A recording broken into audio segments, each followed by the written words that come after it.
Hello and welcome to GS study zone. तो आज हम पढ़ने वाले हैं कॉलेज फर्स्ट सेम ज्योग्राफी का थर्ड यूनिट, जिसमें हम पढ़ने वाले हैं अर्थक्वेक, उसके काज और डिस्ट्रीब्यूशन के बारे में।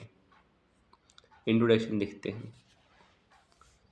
An earthquake is a sudden shaking or trembling of the Earth's surface caused by the release of the energy stored in the rock due to the geographical force. Earthquake क्या है? Earthquake sudden shaking है। क्या है? Shaking है किसकी? अर्थ के surface की। या फिर ट्रम्बलिंग और शेकिंग की चीज़ है। अर्थ की सरफेस की काज बाई दी, क्या काज किस काज होती है? जो एनर्जी रिलीज होती है किसे? जो रॉक में स्टोर थी due to geographical factors. This energy travels in the form of the seismic waves and is measured using the Richter scale। जो ये एनर्जी है ट्रैवल किसी फॉर्म में करती है? सेस्मिक वेव्स की।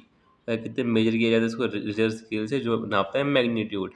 एंड मेरिकली स्केल जो नापता है intensity. Earthquake are one of the most destructive nature disaster. Earthquake क्या है? वो सबसे ज़्यादा डिस्ट्रक्टिव नेचर डिजास्टर है, मतलब तबाही लाने वाला डिजास्टर माना जाता है इसको, अर्थक्वेक को। Shaping the land and affecting the human society, जिसकी वजह से लैंड को शेप करता है और क्या कहता है, अफेक्ट करता है इसको, ह्यूमन सोसाइटीज़ को। अब देखते हैं कॉजेज क्या हैं अर्थक्वेक के। The causes can be divided into the natural and man made. कहते हैं जो कॉजेज हैं किसको? अर्थक्वेक के, उनको दो चीज़ों में बांटा जा सकता है, नेचुरल में भी और मैन मेड कॉज में भी। पहला देखते हैं टेक्टोनिक कॉज। ये मेजर कॉज है अर्थक्वेक का। Tectonic cause the major cause of the earthquake. Most earthquake occur due to the plate tectonic. जो भी अर्थक्वेक होता है वो किससे होता है? टेक्टोनिक प्लेट्स की मूवमेंट से होता है। Stress built up when the lithosphere plates move. जब लिथोस्फीयर प्लेट्स मूव करती है, कन्वर्जेंट या डाइवर्जेंट आर ट्रांसफॉर्म बाउंड्रीज, तब अर्थक्वेक बंद होता है। Why rocks when rocks exceeds the elastic limit. जब रॉक अपनी इलास्टिक लिमिट खो देता है, दे रप्चर, वो टूट जाते हैं। एंड रिलीज एनर्जी, वो रिलीज एनर्जी होती है, वो एनर्जी रिलीज होके क्या होता है, जब टक्कर लगती है उनको तो एनर्जी रिलीज होती है, जिससे अर्थक्वेक होता है। एग्जाम्पल 2001 का भुज अर्थक्वेक जो हुआ था इंडिया में, और 2011 का ताहोकू अर्थक्वेक जो जापान में हुआ था, इसकी एग्जाम्पल है। वॉल्केनिक काज क्या है अर्थक्वेक का? Earthquake due to the sudden movement of the magma beneath volcanoes. Earthquake कैसे कहते हैं? मैग्मा के मूवमेंट से जो अर्थ के अंदर है, उसकी वजह से जो अर्थक्वेक आता है उसको बोलते हैं volcanic cause of the earthquake. Often often weak but destructive near volcanic region. ऐसे तो ये वीक ही होता है, लेकिन जो वॉल्केनिक रीजन है उनमें वो दैट डिस्ट्रक्शन ला सकता है।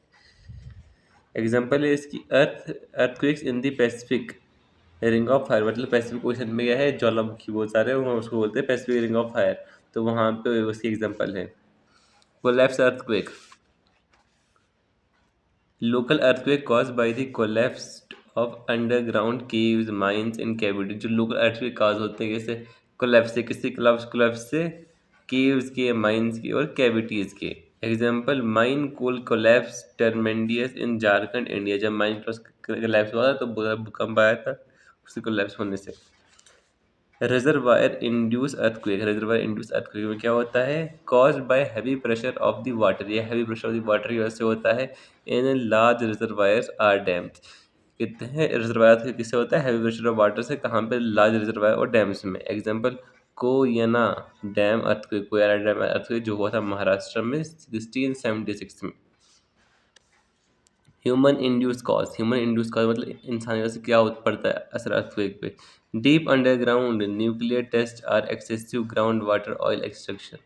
कहते हैं डीप अंडरग्राउंड न्यूक्लियर टेस्ट होते हैं, एक्सेसिव ग्राउंड ऑयल एक्सट्रैक्शन होता है। Example earthquake triggered by nuclear test in Nevada USA.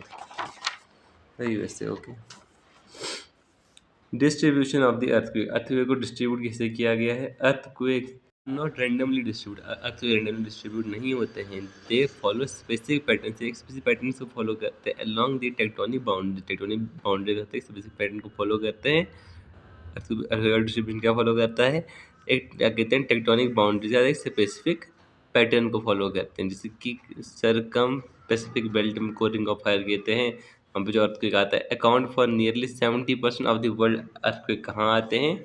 सिरकम Pacific belt में, जो इसको रिंग ऑफ हार्वे कहा जाता है, कहाँ 70% ऑफ द वर्ल्ड के अर्थक्वेक आते हैं सिरकम पैसिफिक बेल्ट में। Include the Japan, Philippines, Indonesia, New Zealand, Chile, California, southern Andreas fault जगह है कैलिफोर्निया में एक, associated with the convergent and transform plate boundaries, associated किससे, कन्वर्जेंट और ट्रांसफॉर्म प्लेट बाउंड्री से। मिड वर्ल्ड बेल्ट मतलब Mediterranean Himalaya belt है ये, account for about 20% of the world के अर्थक्वेक आते हैं यहाँ पे। includes Himalayas, Mediterranean regions, Turkey, Iran, Afghanistan. Example: Nepal earthquake in 2015. Mid-Atlantic Belt. Along the Mid-Atlantic Belt divergence and boundaries includes the islands, Azores Islands. Mostly moderate and earthquake आते हैं उस जगह पे। इंटर इंटरप्लेट अर्थक्वेक, इंट्राप्लेट अर्थक्वेक में क्या होता है, occur when the plates away from the boundary, जब प्लेट दूर चली जाती है बाउंड्री से, वो नहीं, तो ये अर्थक्वेक आता है इस जगह पे। Rare but destructive due to the lack of preparation, बिना अगर अचानक से आता है लैक ऑफ प्रिपरेशन की वजह से डिस्ट्रक्टिव हो जाता है earthquake. Example 1919 run of the Kutch earthquake, 1919 में जो रन ऑफ द कच्छ में अर्थक्वेक आया था, भुज अर्थक्वेक जो 2001 में था, और न्यू मेरिडियन अर्थक्वेक जो यूएसए में आया है।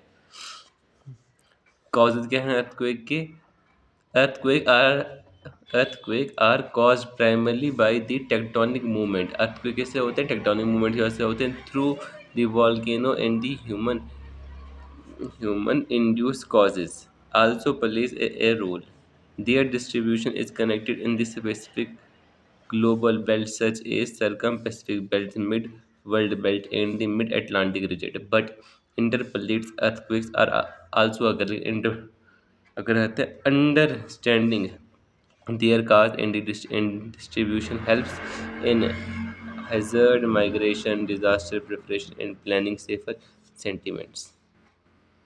This structure explain introduction, causes, distribution, conclusion is perfect for your exams. ठीक है, तो कैसे क्या करना है, इंट्रोडक्शन लिखना है आपको पहले, जो समझिए यहाँ पे लिखा है इंट्रोडक्शन।